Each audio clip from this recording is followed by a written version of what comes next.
بسم اللہ الرحمن الرحیم۔ میں صداقت مغل کشمیری۔ جیسا کہ آپ کے علم میں ہے کہ آج سے تقریباً 4 دن قبل میری نواسی، میری حقیقی بانجی کی بیٹی گلاسٹر بم، جو کھلونا بم ہوتا ہے، اس سے شدید زخمی ہے۔ وہ زندگی اور موت کی کش میں مظفر آباد CMH میں ہے۔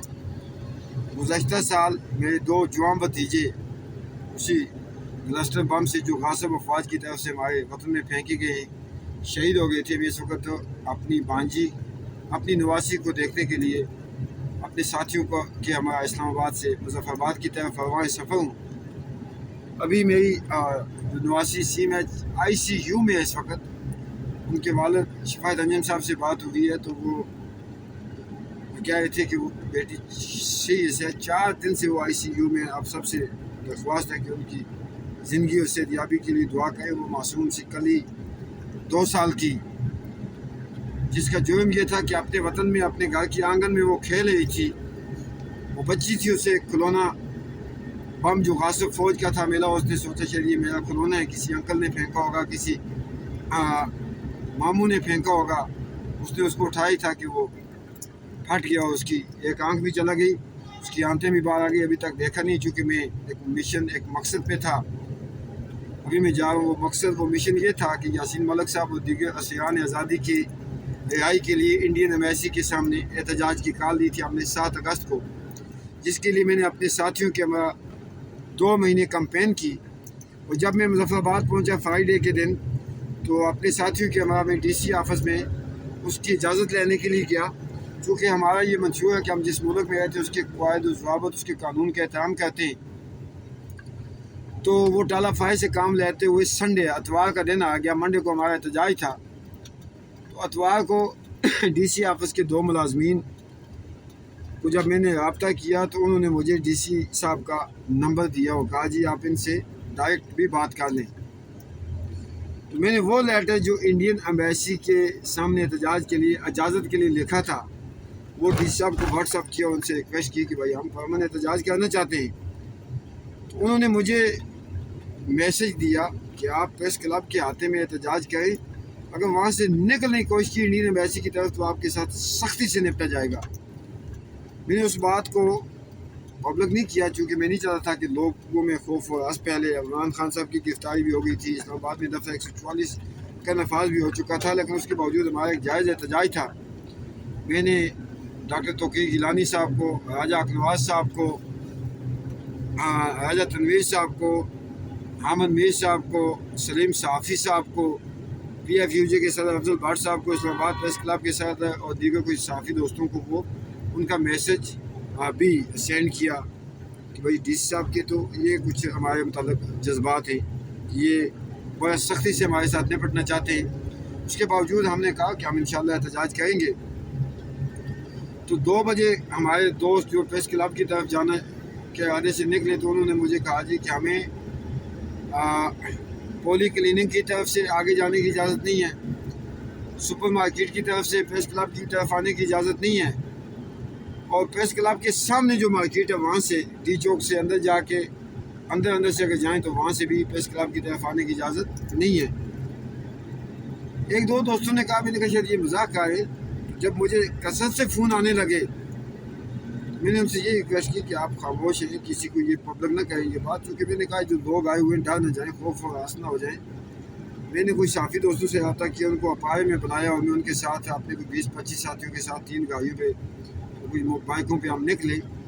تو پولیس نے ہمیں روکا، پوچھا کہاں جا رہے ہو، PTI سے ہو، کہاں ہو؟ تو ہم پریس کلب پہنچنے میں کامیاب ہو گئے۔ پریس والوں نے اپنے کارڈ دکھائے اور مجھے نہیں پتا تھا کہ یہ کل پرویز اشرف صاحب کی بھی پریس کانفرنس تھی اور شاہ محمود قریشی صاحب کی بھی۔ تو صحافی دوستوں نے کہا جی کہ شاہ محمود قریشی صاحب کی پریس کانفرنس میں جائے۔ ہمارے ساتھ جو صحافی تھے، الیاس اوان صاحب اور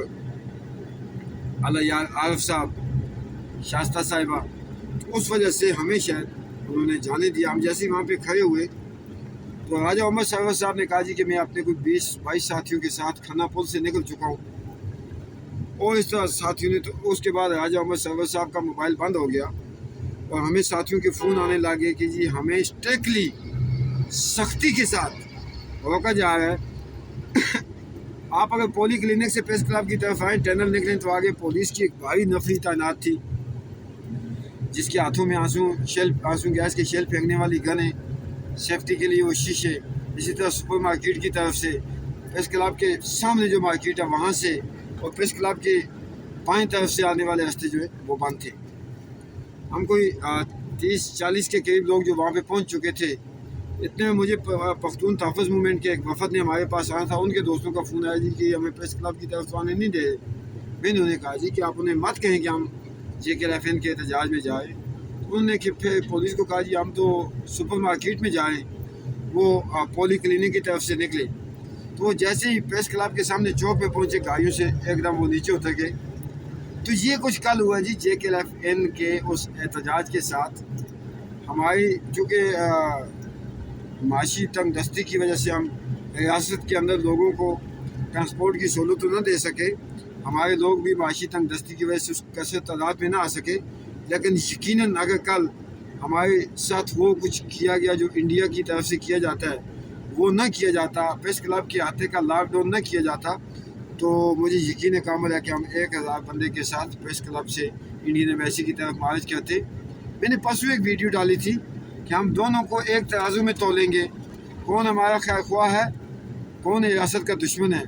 यासीन मलिक को इंडिया फांसी दे रहा है, शबीर शाह, कासम फख्तू, आसिया अंद्राबी, ज़हूर भट्ट, हज़ारों लोग इंडिया की जेलों में हैं।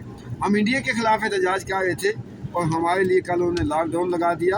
और SHO थाना कोसार मेरे पास गए, उन्होंने मुझे स्ट्रिक्टली कहा कि अगर आप यहाँ से उठोगे तो आप अपनी सलामती के, ये गिरफ्तारी का भी नहीं कहा, मुझे कहा सलामती के खुद जिम्मेदार हो।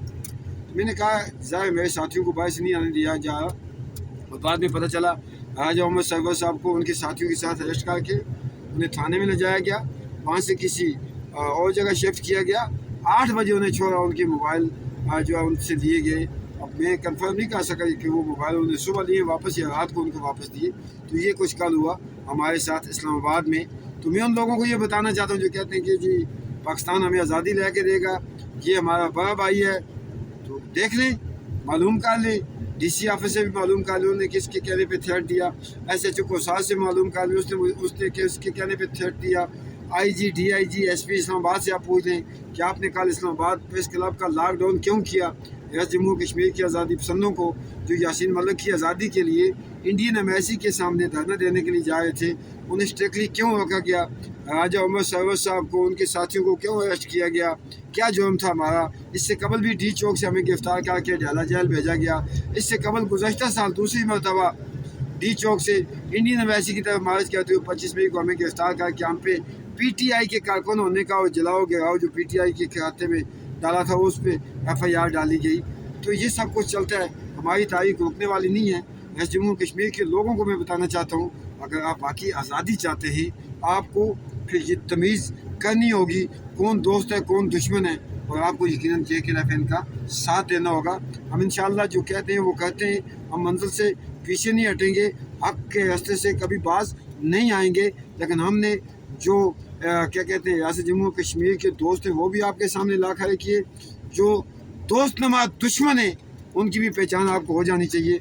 हमारे लोग नीलम गुलजमान साहब जनवरी से कल आए 6 साथियों के साथ जो कल रात को निकले हुए थे, परसों रात को। सिर्फ गुलजमान साहब जो है उसने कहा जी कि मेरा तो इससे कोई तलक नहीं, उसके साथियों को वापस कर दिया गया, वो पहुँचे। हमारे साथी शकील सामला साहब की क़यादत में क्या कहते हैं अपना छम से निकले। शकील सामला साहब को टांग में तकलीफ है, उनके हाथ में स्टिक थी, उन्होंने कहा जी मैं तो एहतजाज में नहीं जा रहा, उनके साथियों को रोक दिया, उनको जाने दिया गया। इसी तरह हमारे साथी समानी से क्या कहते हैं अपना चौधरी लतीफ़ साहब निकले, उनको रोक दिया। ये सब कुछ कल जब हम इंडियन एम्बेसी की तरफ एहतजाज के लिए जा रहे थे हमारे साथ किया गया, और हमें न सिर्फ प्रेस क्लब में किसी को जाने दिया गया, हमारा एहतजाज क्लोज़ करने तक हमें वहाँ से स्ट्रिक्टली जो है बाहर निकलने की इजाज़त नहीं दी गई। ये सब कुछ आपके सामने है। बाकी अब मैं समझता हूँ अल्लाह की फजल से आज़ादी पसंदों को ये सोच लेना चाहिए कि हमारा एहतजाज भरपूर कामयाब हुआ। और भी बहुत सारे एहतजाज होते हैं जिसमें यहाँ के पॉलिटिशियन भी शामिल होते हैं, आज़ाद कश्मीर के रवायती सियासतदान भी आ जाते हैं, वो भी आज़ादी की बात करते हैं। लेकिन जब हम निकलें مجھے سمجھ نہیں آئی ہمارے ساتھ یہ سب کچھ کیوں ہوا. واقعہ فرق جان کر جینا بھی جموں کشمیر کے لوگوں کا فرض بنتا ہے.